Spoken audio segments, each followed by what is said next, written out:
welcome to Unfiltered I with do my Roxy. hair talk, check my nails. Baby, how you feeling? Hello, everyone, and welcome back to Unfiltered with Roxy. I'm your host, Roxana Feenster, and I'm so glad that we get to be together again.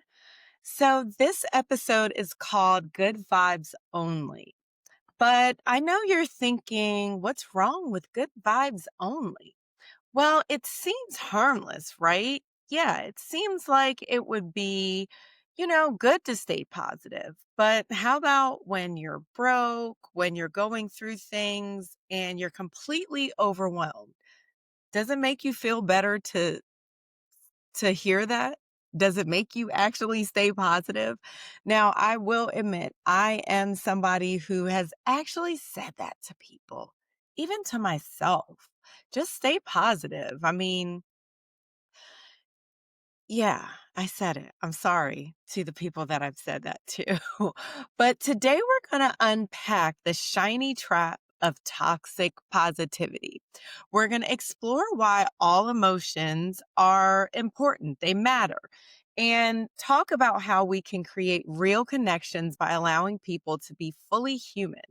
So let's get right into it. So, on social media, how many times have you seen someone have just be positive, vibes only, good vibes only? During the COVID-19 pandemic, I remember people were losing their jobs, losing loved ones, and losing your peace of mind. Like there was no peace, right? You didn't know if you were going to die from going to the store trying to get something nutritious for your family so that they wouldn't get sick, right?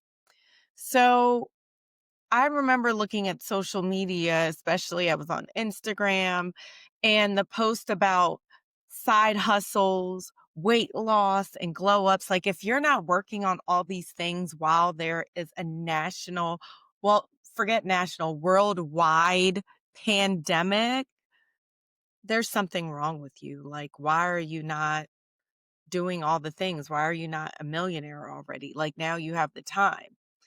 The unspoken message of if you're not happy or hustling, you're failing.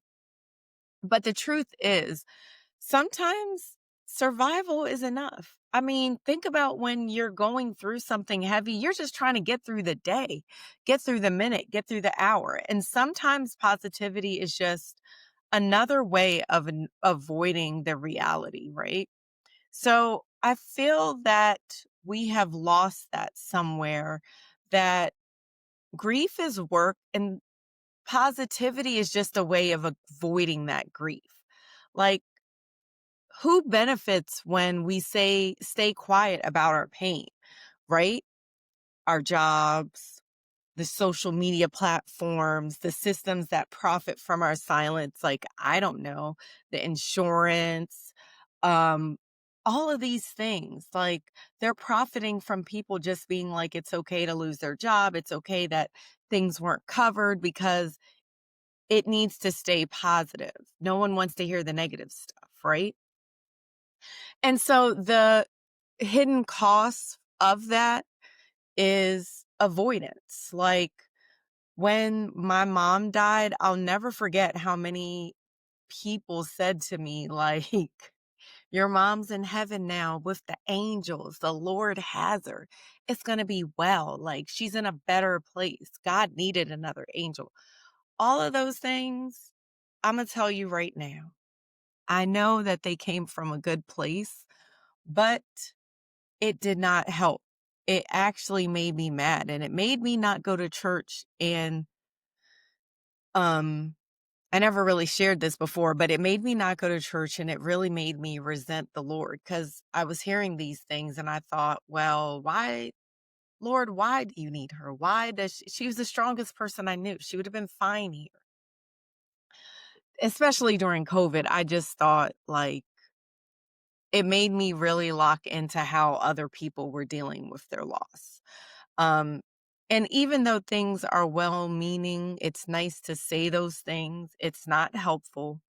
And what you need to allow people to do is just give space that it sucks. You're going to be angry right now because this was someone you always would go to and love on. And this was a job that, you needed for your family. Like when there's loss, extreme loss like that, you need someone to give you space. Like, yeah, it sucks. It's bad. I'm sad with you. Like your whole life is going to be different now, and just hold space and quietness for it. So, after suppressing for a long time and being positive and pretending like nothing happened, it all came to a hit in 2020 when I was talking to my new executive director and had a meltdown of epic proportions. I mean, I was crying, I was mad, I was like, I should have quit this job. Like it was terrible. And she didn't deserve all that. But what happens when we suppress emotions? They all come out. The floodgates get opened, right? So I think one of the things that toxic positivity shuts down is authentic connection. People are asking you if you're okay, and you're saying, no, you're fine because you just want to be positive. And sometimes people are asking you if you're okay, and they really just want to hear you're fine. And that's toxic. Or you're telling them the truth and then they say, oh, well, you just got to stay positive. That's toxic. It's not good for us. We have to be able to vent those things out and process them in some kind of way that's going to bring us to the future moving forward. So I think it tells us, like we're telling ourselves that we're not allowed to feel certain things, that they're not okay. And then the outside people are telling us that don't bring your pain here. That's dangerous. I don't actually want to hear it. I don't actually want to feel it with you. I don't really care about it. And that's a dangerous place for our society to be, because a lot of times we're wondering what's wrong with people. Why are kids out over responding to certain things? Why are people having this road rage? And I think it's because we are not addressing things in the proper space it's supposed to be addressed in. So I think everyone should go from a space of every emotion is okay, even jealousy, if we can process it properly, see it for what it is, and keep it moving. I think we need to also remember that negative emotions, there are no negative emotions. Everything has a place. Sadness show us that we valued something, that we lost it, we esteemed it so much in our life, and now it's not there. Sadness teaches us that. Anger pushes us to fight for justice or leave toxic situations. Like, I remember when we were going through COVID and the George Floyd uprising, that motivated everyone to move, to respond, to speak out, where before we were complacent. People were donating. I mean, a lot of diversity, equity, and inclusion projects started and were thriving and were helping communities that were underserved. I think that's a big part that was missed. Like we saw injustice in real time and responded to it in real time. And that was not a bad thing. I think when we think about anger, it also gets us out of bad stuff. When you start seeing that, you saw somebody's paycheck by accident, and yes, you have been complaining about things, but then you found out that you actually could get paid that at the company you were at, but you never said anything. That's motivation. That gets you the hell up out of that seat and moving on to the next thing. And that's not a bad thing. Grief cracks us open, making room for deeper compassion. Like people who've gone through loss, people who've lost houses, car, either through natural disaster or just a series of unfortunate events, they are more compassionate. They are kinder. Life has shown them a few lessons and they're more willing to help. Okay. Instead of asking, how do I get rid of this feeling? We have to try to ask, what is the emotion here to teach me? And that's one thing that I think at 48, I've tried to do in my 47th year more is, what is this trying to teach me right now? Where before I remember when I was 46 being like, this person is so annoying, this situation is too much. Now it's like, wait, what am I supposed to be learning? Because if I don't learn it now, it's going to be another lesson. It's going to be another test. So that is one thing that I think would really be helpful for us to process things in a way of, what is this person or this situation trying to teach me? And it's also emotional intelligence in action, right? Because we're not just saying that this person is a cause, this situation is a cause for my anger. It's like, why am I responding like this? Other people have gone through this, they've made it through. I've gone through this before. Why am I responding the way I'm responding? Because it could be apathy too. It could just be like, I don't care. It doesn't matter. So and so died. Just another thing. Like, that's not a normal thing either. We have to make sure that we're processing in real time. You don't want to process later, and you don't want to process um like overreacting to something that's really from something else. Like that book, that it's never about the thing, right? It's always about something that had happened a while ago. So we want to make sure that we're processing and grieving in real time.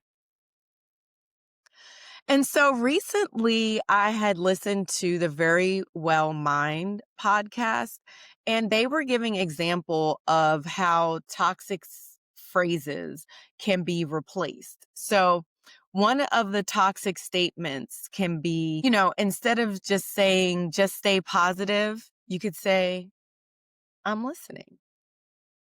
I understand. I hear you. Instead of saying good vibes only, I'm here no matter what. I'm all in. I know this is hard for you and I want to be here. I'm here no matter what. It could be worse. Don't say that. I'm sure I've said it. Don't say that. An alternative to it could be worse. That must be really hard. Things happen for a reason. The opposite of that, or a more positive, supportive statement, would be, sometimes bad things happen. How can I help? Failure isn't an option. Failure is sometimes part of the process, right? So failure sometimes is terrible because we don't want to go through it, but sometimes that's part of the process of getting better and lifting onto better things. Happiness is a choice. Your feelings are valid, like you're allowed to feel that way. So yeah, simple changes make a big impact. And one of the things that I loved in the podcast with Amy Morin and Paralympic gold medalist Mallory Wegman, they talked about reframing self-limiting beliefs, not by denying reality, but by choosing growth even in hardships. And that's the difference between real resilience and fake smiles. We've all been there. So building real resilience. Here are some tools that have helped me process my emotions instead of suppressing them or eating them or shopping on Amazon or TJ Maxx to suppress them. Journaling. I started journaling maybe the beginning of this summer. Maybe the beginning of the summer, I started journaling. And sometimes I journal with prompts. Sometimes I do what's called morning pages. Amy Landino went through that with her book, Morning Routines. And I think it really helped me to just get all the junk out, right? Instead of me holding things in my mind, because I will keep thinking and overthinking and then reprocess that thinking and then repackage it again in the same bad packaging. Instead of me doing that, I will write it all out. And then sometimes I'm like, yuck, that's not what that person thinks, or that's not what that situation was trying to teach me. And I'm able to get it all out, process it, look at it, and, or don't look at it and keep it moving. So there's two kind of journaling prompts and then just morning pages. And I'm sure you could do the same thing in the evening. I don't unless my family has me at max capacity and I decide to go in my office and just journal. So breath work. I really have been into breathing, especially when I'm walking in the morning or my midday walks, which I really started again about 2 weeks ago. I also started grounding. So with the breathing, it's just slowing it down because one of the things that I realized is when I get upset, I just shorten my breath. It's the huffing and puffing, right? It's not really taking that breath in and holding it and then letting it out equally. It's just, it's holding our breath. Like we do it when we're going through anything stressful. If you're mindful, you will catch yourself doing it. So I breathe. I make sure I take my time. I go through the process of feeling all the feels and doing that. I don't know. It's just taking that beat, taking that moment. And especially sometimes I even have a YouTube video that I'm doing it because it seems so small, but it makes such a big change. Like that oxygen gives us a rush to our brain even. So it's just like, it just does all the things that our body knows that that's like a trigger to calm down. It gets the blood to and oxygen to our brain. It's really helpful. So one of the things that I do is just breathe in for 5, hold for 5, let out for 5. And I do that about 2 or 3 times, maybe 4 times. And then I'll do it when I come back home. So maybe a few times if something makes me upset during my walk, I'll do that to like free myself from it. And then I will process it when I get home if it's something that's really bothering me. So breath work and grounding. So with the grounding, I also did a YouTube video about this. It's really short. It's only like 1 or 2 minutes. And I just put my feet in the grass. And I'm telling you, that grass just feels so good. Little kids do it all the time. I don't know why we stop doing it when we're adults, but just standing there, I'll water my plants or I'll just stand outside and look at a tree. And it makes such a difference to reset my mind that I'm part of this earth. Like there's the world is so big, the universe is so big. It just really grounds you. And what it does is it's us connecting to the magnetic pull of the earth. And it just resets us that way. Prayer. I love that we have a spiritual component. I pray to talk and feel connected to God. I pray and feel connected to others when they're going through. I get spiritual strength from it. I enjoy praying. It's not always about asking for things. It's about helping me, or I guess that is asking, helping me to see things differently, to have patience, to be able to be wise and have wisdom. So I love that I've incorporated that again. Um, Also affirmations. So affirmations I started about 2 years ago, and you can't say something positive and think negative.